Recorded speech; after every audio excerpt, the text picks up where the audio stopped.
नमस्कार, मैं सैयद अख्तर श्री अरविंदो सोसाइटी की ओर से आप सभी का बहुत बहुत स्वागत व अभिनंदन करता हूं।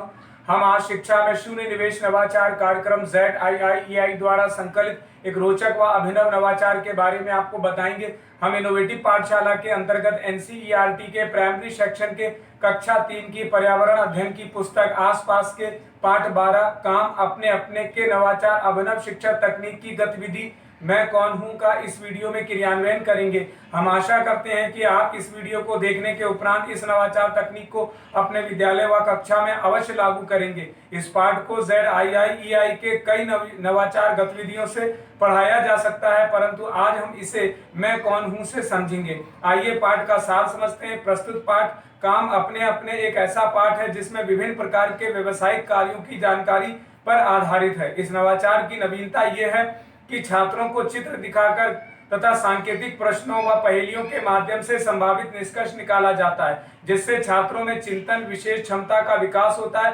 साथ ही पाठ की समझ भी विकसित की जाती है। इस नवाचार के क्रियान्वयन प्रक्रिया के अंतर्गत पाठ की अवधारणा के पुनः अध्ययन हेतु विभिन्न पेशे, घर के अंदर व बाहर के कार्य के सांकेतिक प्रश्नों और चित्रों से पाठ के कॉन्सेप्ट की पहचान की जाती है।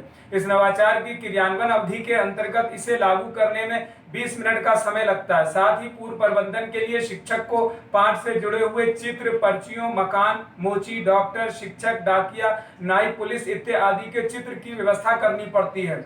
पुनः अध्ययन एवं क्रियान्वयन प्रक्रिया के अंतर्गत चित्र एवं सांकेतिक प्रश्नों, पर्ची और पहेलियों के माध्यम से पाठ के कॉन्सेप्ट को दोहराया जाता है। साथ ही यह भी सुनिश्चित किया जाता है कि पाठ की व्याख्या पहले से की जा चुकी हो। कुछ निर्देशों का पालन भी करना होता है, जैसे शिक्षक साथ लाए गए चित्र को श्याम पट पर लगाएंगे। कक्षा में विभिन्न पर्चियां इत्यादि को इधर उधर छिपाया जाता है। छात्रों के को समूह में बांट दिया जाता है। सभी समूह बारी बारी से छिपाई गई पर्ची को ढूंढकर शिक्षक को देते हैं। शिक्षक पर्ची को पढ़कर छात्रों को बांट देते हैं। समूह द्वारा सही उत्तर देने पर छात्रों को अंक भी दिया जाता है।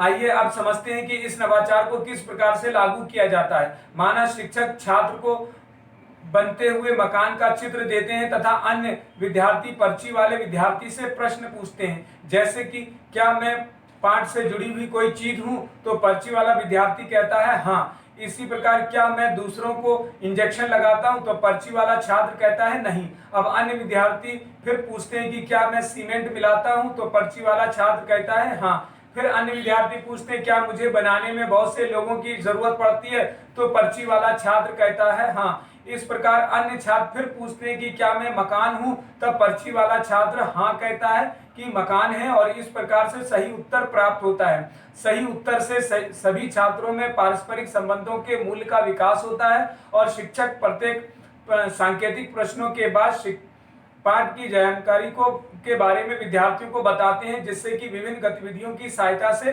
पाठ काम अपने अपने को पुनः अध्ययन करा लिया जाता है। इस प्रकार निष्कर्ष रूप में कहा जा सकता है कि मैं कौन हूं गतिविधि से सीखने के अनेक प्रतिफल प्राप्त होते हैं, जैसे आसपास के परिवेश को पहचानते हैं, जाने जाने वाले लक्षणों और वस्तुओं को पहचानना, विभिन्न मकान वाले सामान आदि के समझना और उनकी विशेषताओं के बारे में जानकारी की समझ को विकसित करना। मैं कौन हूं गतिविधि से अपनी भाषा और स्कूली भाषा के बीच एक संवाद करना तथा प्रश्न करना, तर्क करना और अनुभव को साझा करते हैं। कही जा रही बात, कहानी, कविता इत्यादि को कहने की समझ भी विकसित करते हैं तथा चित्र, पोस्टर आदि से पाठ का आनंद उठाते हैं।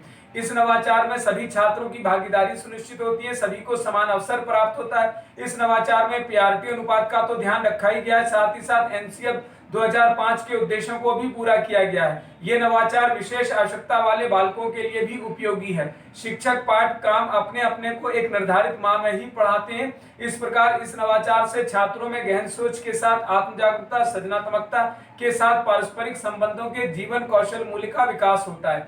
कहा जा सकता है कि ये नवाचार वास्तव में एक अभिनव नवाचार है। ये नवाचार आपको कैसा लगा हमें जरूर बताएं। हम ऐसे कई दिलचस्प नवाचार आपके लिए लाते रहेंगे। आपसे अनुरोध है कि आप हमारा YouTube चैनल सब्सक्राइब जरूर करें। अगर आप इस वीडियो को Facebook पर देख रहे हैं तो हमारा Facebook पेज लाइक करना बिल्कुल ना भूलें। नीचे दिए गए लिंक पर जाकर इनोवेटिव पाठशाला ऐप को भी डाउनलोड जरूर करें। इस वीडियो को देखने और लाइक करने के लिए आपका बहुत बहुत धन्यवाद।